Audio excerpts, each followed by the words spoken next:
Hi കൂട്ടുകാരെ, പുതിയൊരു വീഡിയോയിലേക്ക് എല്ലാവർക്കും സ്വാഗതം. അങ്ങനെ ഇനി ചാരുവിൻ്റെ മനസ്സിൽ തന്നോട് ആകാശിന് പ്രണയമുണ്ടോ എന്ന് ദൃഢമാക്കാൻ വേണ്ടി വരികയാണ് കേട്ടോ. തൻ്റെ ഈ പറയുന്ന അച്ഛൻ പറഞ്ഞ വാക്ക് കേട്ടോ, കുഞ്ഞുമോളും അതുപോലെ തന്നെ ശാന്തപ്പനും പറഞ്ഞ ആ വാക്ക് തൻ്റെ മനസ്സിലെ വല്ലാതെ നോവിച്ചിരിക്കുകയാണ്. തൻ്റെ അമ്മയോട് വന്ന് കരയുന്നത് കാണുമ്പോൾ ഗോവിന്ദ മാമ വന്നിട്ട് ചോദിക്കുകയാണ്, മോളെ നീ എന്തിനാ നിൻ്റെ അമ്മയോട് പറയുന്നത്? അതെ, എന്നെ എല്ലാവരും പറ്റിക്കുകയാണ്. ആകാശേട്ടൻ്റെ ജീവിതത്തിൽ ഞാൻ ഇഴഞ്ഞു കയറി വന്നവൾ തന്നെയാണ്. അപ്പോൾ എപ്പോഴും എന്നെ ആകാശേട്ടൻ, മോളെ നിൻ്റെ ഈ തോന്നലൊക്കെ നിർത്ത്. നിന്നെ ആകാശ് സ്നേഹിക്കുന്നില്ല എന്നൊരു തോന്നൽ നിനക്കുണ്ട്. നിന്നെ പ്രാണനെ പോലെ സ്നേഹിക്കുന്നുണ്ട് എന്ന് ഗോവിന്ദമാമയോട് പറഞ്ഞിട്ടുണ്ടോ? അപ്പോഴേക്കും ഗോവിന്ദൻ അത് പറയാൻ ഒരുങ്ങുമ്പോഴേക്കും ചാരു പറയണേ, ഗോവിന്ദമാമ മതി, നിർത്തിയേക്ക്. ഞാൻ ആകാശേട്ടൻ്റെ ജീവിതത്തിൽ എങ്ങനെ വന്നവളാണെന്നും ആകാശേട്ടൻ ശ്രേയയെ എത്രമാത്രം സ്നേഹിക്കുന്നുണ്ടെന്നും എല്ലാ സത്യങ്ങളും തിരിച്ചറിയാവുന്ന ഒരേ ഒരാൾ ഗോവിന്ദമാമയാണ്. അപ്പോൾ ഗോവിന്ദമാമ ആകാശേട്ടനോട് സംസാരിക്കേണ്ട. ആകാശേട്ടൻ എന്നെ സ്നേഹിക്കുന്നില്ല, സ്നേഹിക്കുന്നുണ്ടെങ്കിൽ ആകാശേട്ടൻ എൻ്റെ മുഖത്ത് നോക്കി എനിക്ക് നിന്നെ ഇഷ്ടമാണ് എന്നൊരു വാക്ക് പറഞ്ഞിട്ടില്ലല്ലോ. വെറുതെ ഗോവിന്ദമാമ അങ്ങനെ ഓരോന്ന് പറയണ്ട.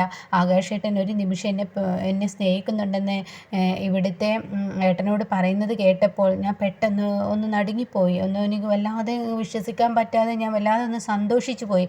പക്ഷേ അതൊക്കെ തെറ്റായിരുന്നു എന്നുള്ള ആ ഒരു വിശ്വാസം എനിക്ക് മനസ്സിലായി.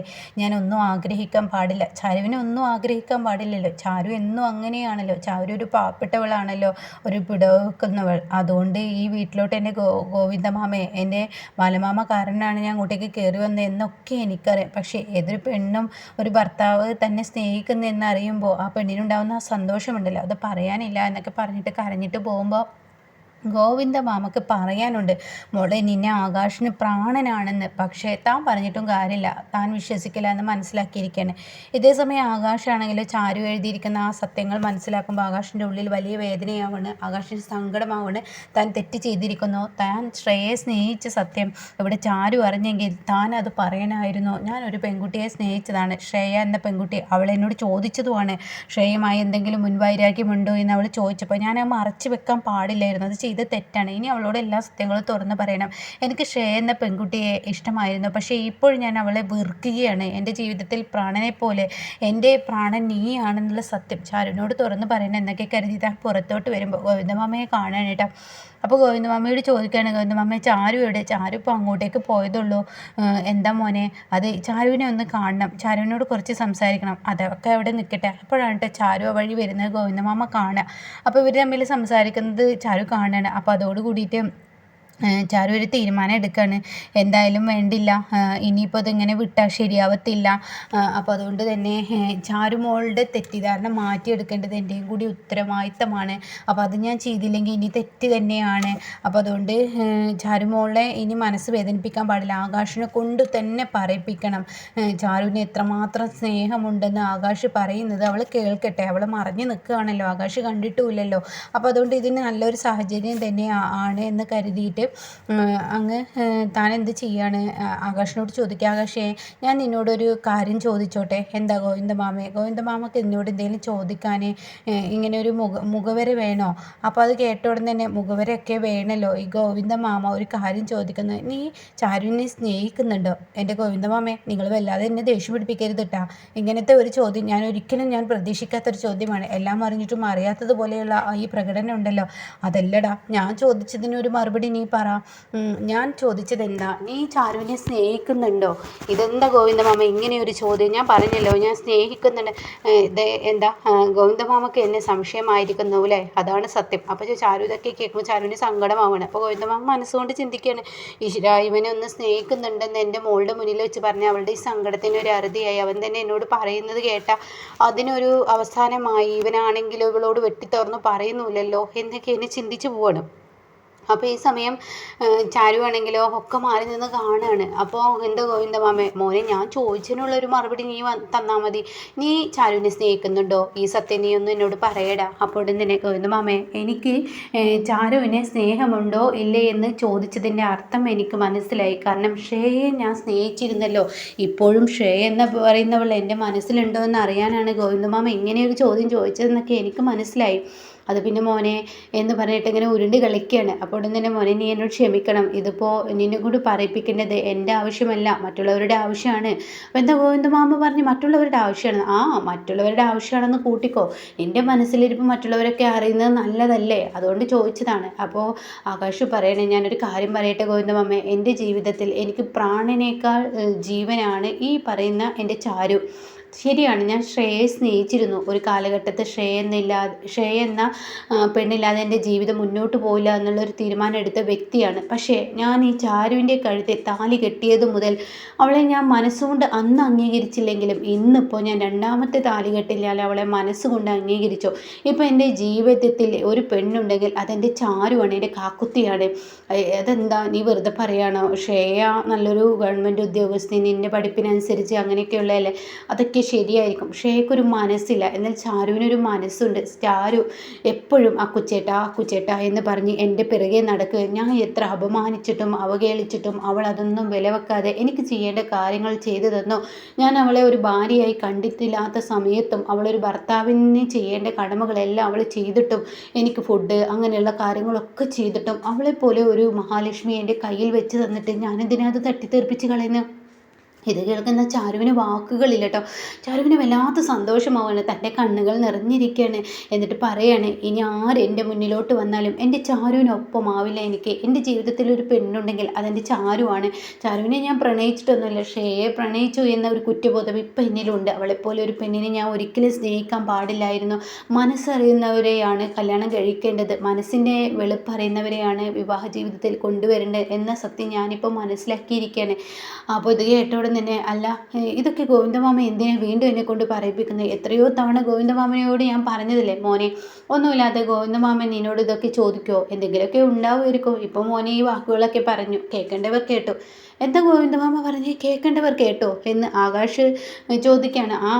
ഇതൊക്കെ കേൾക്കേണ്ടവർ കേൾക്കണം, അങ്ങനെ ആയിരിക്കണം നീ ചാരുവിനെ സ്നേഹിക്കേണ്ടത്. അല്ല നിങ്ങളുടെ ഇങ്ങനെ എന്നും ഇങ്ങനെ നീയും അവളും ഇങ്ങനെയൊക്കെ ജീവിച്ചാൽ ശരിയാവോ ഗോവിന്ദമാമേ? ഇന്ന് ഞങ്ങളുടെ ജീവിതത്തിന് ഒരു വിരാമം ഇടാൻ പോവുകയാണ്, അവളോട് എൻ്റെ പ്രണയം തുറന്നു പറയുകയാണ് എന്ന് ആകാശ് തീരുമാനം എടുക്കുകയാണ് കേട്ടോ. ഇത് കേൾക്കുന്ന കാക്കത്തിക്ക് ഒരുപാട് സന്തോഷമാവാണ്.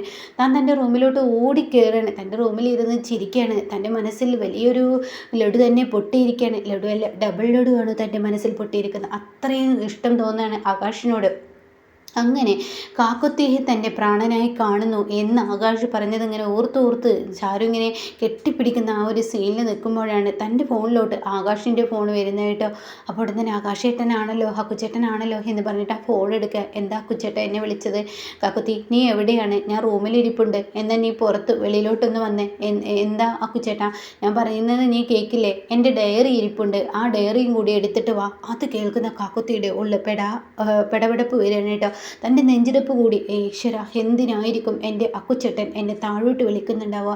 ആ ഡയറി ഞാൻ എഴുതി വെച്ച ലെറ്റർ കണ്ടിട്ടുണ്ടാവുമോ എന്ന് കരുതി തൻ്റെ ആ ഡയറി എടുക്കുകയാണ്. മൊത്തത്തിൽ അവരെ പരതുകയാണ്. അപ്പോഴൊന്നും ആ ലെറ്റർ അവിടെ കാണുന്നില്ല. ഈശ്വര, ജീവിതത്തിൽ ഒരു സന്തോഷം എൻ്റെ മുന്നിലോട്ട് വരുമ്പോഴേക്കും എനിക്കെന്താ ഈശ്വര ഇങ്ങനെ സങ്കടത്തിരുന്നത്? ഇതിന് മാത്രം എന്ത് പാപമാണ് ഞാൻ ഈശ്വര നിന്നോട് ഞാൻ ചെയ്തത്? എന്നോട് എന്തിനാ ഇങ്ങനെ പരീക്ഷിക്കുന്നത്? എൻ്റെ അക്കുച്ചേട്ടൻ ആ ലെറ്റർ കണ്ടിട്ടുണ്ടാവുമോ? അതുകൊണ്ടായിരിക്കുമോ അക്കുച്ചേട്ടൻ എന്നെ താഴോട്ട് വിളിക്കുന്നുണ്ടാവുക എന്നൊക്കെ പറഞ്ഞിട്ട് താൻ ആ ഡയറി എടുക്കുകയാണ് കേട്ടോ. താൻ എഴുതി വെച്ച ആ കടലാസ് അവിടെ കാണുന്നില്ല. അതോടുകൂടി കാക്കുത്തിയുടെ ഉള്ളിൽ വലിയൊരു ടെൻഷൻ തന്നെ ആവാണ്. കാക്കുത്തിക്ക് എന്താ ചെയ്യേണ്ടതെന്നറിയാതെ കാക്കുത്തി പതിയെ ആ ഡയറി എടുത്ത് താഴോട്ട് പോവുകയാണ് കേട്ടോ. അപ്പോൾ ഈ സമയം അവിടെ ഇങ്ങനെ പുറത്ത് ഇങ്ങനെ നിൽക്കുന്നുണ്ടാവും ഈ പറയുന്ന ആകാശ്. അങ്ങനെ അക്കുച്ചേട്ട എന്ന് പറഞ്ഞ് പതിയെ വിളിക്കുകയാണ്. ഒന്ന് പേടിയോടുകൂടി തന്നെയാണ് കേട്ടോ വിളിക്കുന്നത്. അക്കുച്ചേട്ട എന്ന് പറഞ്ഞ് വിളിക്കുമ്പോൾ ഉടൻ തന്നെ കാക്കുത്തി ഇങ്ങത്താ ആ ഡയറി എന്ന് പറയുന്നത് കേട്ടോ. ഈ ഡയറി കാണുന്നതിനോട് കൂടിയിട്ട് നല്ലൊരു പേടിയുണ്ട്. എന്നിട്ട് ആകാശ് പറയണേ, ഈ ഡയറി എൻ്റെ ജീവിതത്തിൽ എത്രമാത്രം വിലപ്പെട്ടതാണെന്ന് കാക്കുത്തിക്ക് അറിയാമോ? അത് കേൾക്കുന്ന കാക്കുത്തി ഒന്നും മിണ്ടുന്നില്ല കേട്ടോ. കാക്കുത്തി ഒന്നും മിണ്ടാതെ ഇങ്ങനെ നിൽക്കുകയാണ്. അപ്പോൾ ഉടൻ തന്നെ ഈ ഡയറി എൻ്റെ ജീവിതത്തിൽ ഒരു കാലത്ത് എത്രത്തോളം വിലപ്പെട്ടതാണെന്ന് ആണെന്ന് നീ അറിയായിരുന്നോ? എൻ്റെ പ്രാണനായിരുന്നു. എൻ്റെ ശ്വാസം പോലും ഞാൻ ഇതിലാണ് എഴുതി വെച്ചിരുന്നത്. ഞാൻ ഓരോന്നും എഴുതുന്നത് എൻ്റെ ജീവിതം എങ്ങനെയാവണം എങ്ങനെ ആവണ്ട എന്നൊക്കെ ഞാൻ കരുതിയിരുന്നത് ഈ ഒരു ഡയറി ആയിരുന്നു. അതിൽ കുറിച്ചിരിക്കുന്ന ഓരോ വാക്കുകളും ഞാൻ സ്വപ്നം കണ്ടതാണ്. അപ്പോൾ കാക്കത്തിയുടെ ഉള്ളിൽ പെടയുകയാണ് കേട്ടോ. കുറച്ച് നേരത്തെ തന്നെ ഇഷ്ടമാണെന്ന് പറഞ്ഞ ആകാശ് ഇന്ന് തൻ്റെ മുഖത്ത് നോക്കി പറയുന്ന വാക്കുകൾ കേട്ട് തൻ്റെ നെഞ്ചിടിപ്പ് കൂടി വരികയാണ്. അങ്ങനെ ഈശ്വര, എന്തിനാ എന്നെ ഇങ്ങനെ സന്തോഷിപ്പിച്ച് എന്നെ സങ്കടപ്പെടുത്തുന്നു? എന്നിട്ട് ഞാനൊരു കാര്യം പറയട്ടെ, ഈ ഡയറി ഇന്നത്തോടുകൂടി ഇവിടെ അവസാനിക്കണം. എന്താ അക്കുച്ചേട്ടൻ പറഞ്ഞ? അതെ, നീ ഇവിടെ നിൽക്കത്തെ പിടിക്കേ എന്നും പറഞ്ഞിട്ട് താനൊരു കുപ്പി എടുക്കുന്നു.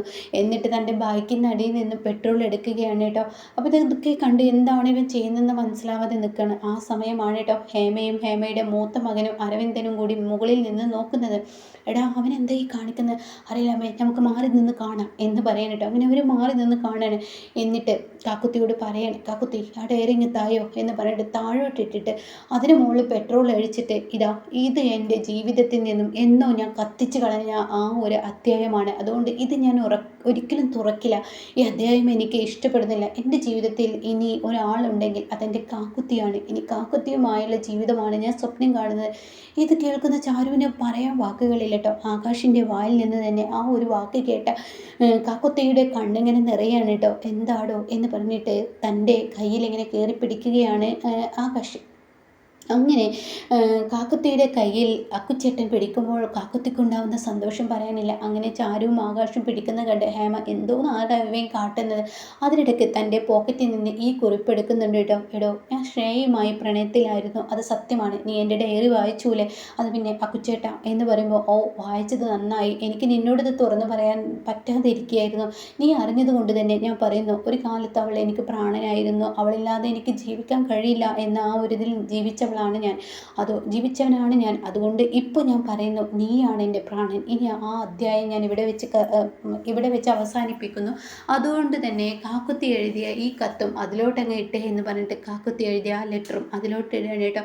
പിന്നീട് വാ കാക്കുത്തി, ഇനി നമുക്ക് ഇവിടെ തങ്ങ് നമ്മുടെ ജീവിതം തുടങ്ങാമെന്ന് പറഞ്ഞ് കാക്കുത്തിയുടെ കൈകൾ പിടിച്ച് ആകാശ് മുകളിലോട്ട് കയറിപ്പോകുമ്പോൾ തൻ്റെ നെഞ്ചോട് ചാരി പിടിക്കുന്ന ആ ഒരു സീനുണ്ടല്ലോ, തനിക്ക് പറയാനില്ല. അത്രയും സന്തോഷത്തോടു കൂടി ഇവിടെ നിൽക്കുകയാണ് കേട്ടോ ആകാശ്. അപ്പോൾ ഇങ്ങനെ ഒരു എപ്പിസോഡ് ഇപ്പം അടുത്ത് വരാനുണ്ട്. ആകാശിൻ്റെ പ്രണയം തുറന്നു പറയുകയാണ് കാക്കത്തിയോട്. ഇവിടെ അങ്ങോട്ട് ഇനി ശ്രേയയുടെ കഷ്ടകാലമാണ്. പക്ഷേ ഇവരുടെ രഹസ്യം അറിയാൻ ഹേമയും അരവിന്ദനും നടക്കുന്നുണ്ട്. അപ്പോൾ ഇതിൻ്റെ ബാക്കി റിവ്യൂ കേൾക്കാൻ താല്പര്യമുള്ളവർ ചാനൽ സബ്സ്ക്രൈബ് ചെയ്തിട്ടാൽ ഞാൻ ഇടുന്ന വീഡിയോയുടെ നോട്ടിഫിക്കേഷൻ നിങ്ങൾക്ക് ലഭിക്കും കേട്ടോ.